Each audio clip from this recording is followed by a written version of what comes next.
Yes. We all knew it was coming. We all knew it would happen eventually.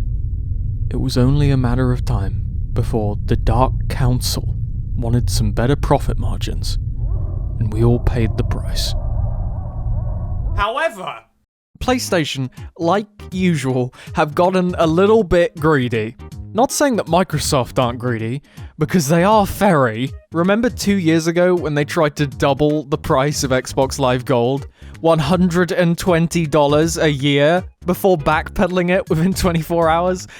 Remember that?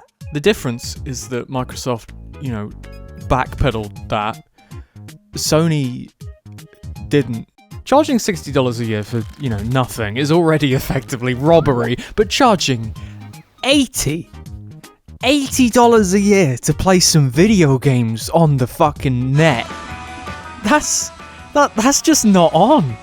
But it's not enough. Jim Ryan demands more money. I need more dosh. I want it now! So here's a $40 price hike for PS Plus Premium, you nerds. Pay up! Jim wants a new Bugatti. $40 extra a year. For what? What has changed in the last 12 months to justify that? The service is a tiny bit better. Inflation exists. But $40 You were already taking the piss with the original price. Game Pass Ultimate is pretty expensive when you tally it all up, but it justifies most of that price because you don't also have to spend $70 on Starfield. You still have to spend $70 on Spider-Man 2. You're not getting access to a buffet of brand new first-party and occasional third-party games. You're getting access to a buffet of games that are probably quite cheap on eBay at this point. And maybe a new indie, once in a blue moon, if you're a good little boy. To be fair, Xbox did jack up their prices too, and in a much more subtle way, so you don't notice how much more you're paying a year.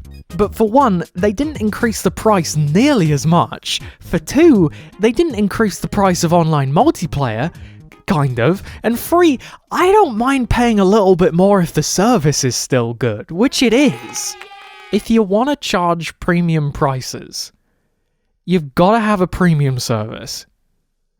It's not enough to just call it that. PlayStation still aren't interested in putting their own games in here day one. They've made that very clear. But what about all the other shit? Third party, indies, even if Spider-Man 2 can't launch on here day one, I'm pretty sure Funny Truck can. Last year, PS Plus was abysmally bad at this. Xbox put out like 12 games over the course of 2 months. PlayStation put out 1 over 6. Stray's a pretty good game, but Immortality and Tinykin and Power Wash Simulator and Escape Academy and 2 Point Campus, plus 7 other games, kind of obliterates it. There's quality over quantity, and then there's not trying. So the big thing I wanted out of this service this year was a couple more of these. Maybe not Game Pass's ridiculous pace, but 1 or 2 every month? That'd be pretty cool. Fuck. Humanity is really good. Chichia is really good. Sea of Stars is really good. Moving Out 2 is probably good as well. But come the fuck on! PlayStation has a lot of money. Maybe not Microsoft levels of dosh, but still a lot.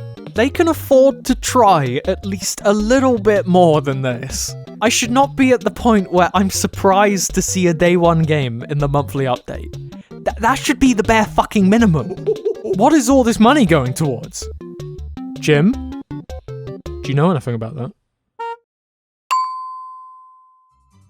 Here's that big list of iconic PS1 and PS2 games I made last year. I missed a couple, so let's add some of them. Here's how many of those were in PS Plus last year.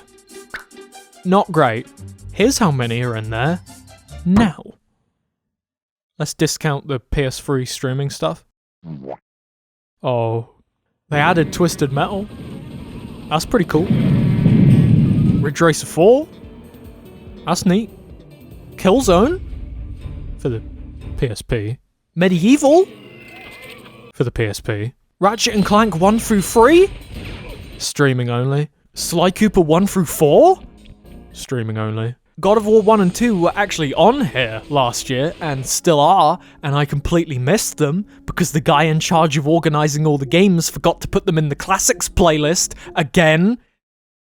Streaming only. Still no Silent Hill 1 and 2, still no RE2, RE3, RE4, RE5, or RE6, not even the remakes. Still no Metal Gear 1, 2, 3, or 4, maybe in a couple months. Still no Vib Ribbon, still no Symphony of the Night, still no Tomb Raider 1, 2, or 3, maybe in a couple months. Still no Gran Turismo 1 through 6, or Sport, still no Dragon Quest 7 or 8, still no Ape Escape 3, but we do have a bunch of fucking minigame collections for the PSP, still no Parappa the Rapper 1 and 2, which have already been remastered. They're literally sitting on PS4 right now. You could just put them on there, Sony! Still no native ports of God of War 1 and 2. Come on, lads.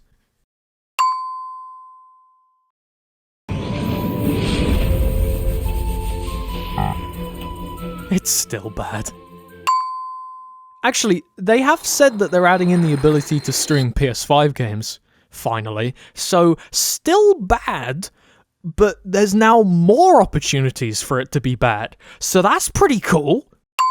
Actually, again, I gave Xbox Cloud Gaming a shot, just to be fair and balanced and unbiased, and, you know, to see if Starfield would run any better than my computer can run it. And honestly, this is worse.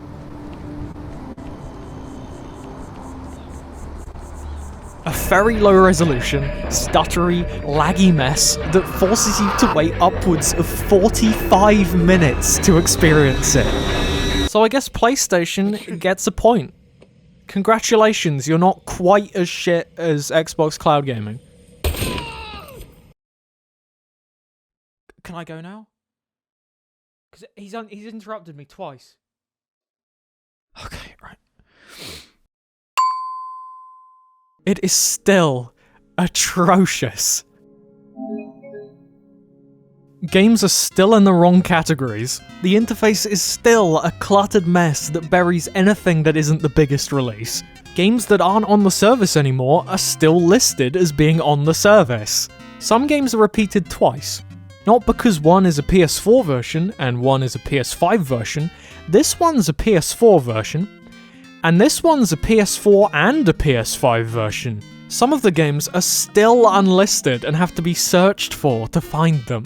They finally added a toggle to switch region in the PS1 games. Hooray! Only some of them though. There's still no way to add games to a backlog. Awesome! And they also removed Spider-Man 1 week before Spider-Man 2 got its first big trailer, so that anyone wanting to replay the original would now have to buy it. A little bit, I guess. There's some more games now, so that's a plus. A PS Plus! A bunch of Japanese games, loads of Bethesda stuff, a couple new PlayStation exclusives, an avalanche of indies. They finally added some of the obvious omissions, not all of them, but some. Sackboy, the Uncharted remasters, Dreams. But that's kind of it. It's basically the same as it was last year. A decent selection of games that most people have probably played already. Nothing more, nothing less. It hasn't invested into indie developers the way Xbox has. It hasn't gotten any better at curation. It hasn't got the Game Pass secret sauce yet. The variety, the spice, the hand-picked, wonderfully weird shit that comes out of nowhere. Once you've played all that you're interested in, there's not much point in sticking around. It's not trying to keep you subscribed. It's relying on you forgetting to cancel the auto-renew. The biggest change they've made in the last year is that it now costs more. And they got rid of the PS Plus collection. If you've got $160 burning a hole in your pocket, I mean, there's worse ways to spend your money. There's some good stuff on it. But there's also better ways to spend your money.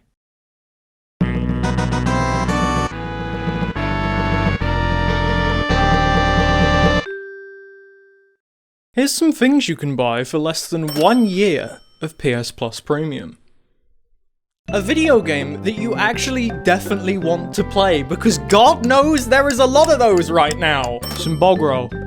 Some stupid dog food for your very stupid dog. A tin of baked beans. A tin of baked beans. A tin of baked beans. With sausages. Start saving up some money for the Nintendo Switch 2, because ooh, that is gonna be expensive. Some sea monkeys. A bag of carrots. A bag of potatoes. A bag of sausages. Mmm, bangers and mash. Propeller hat. Make your choice.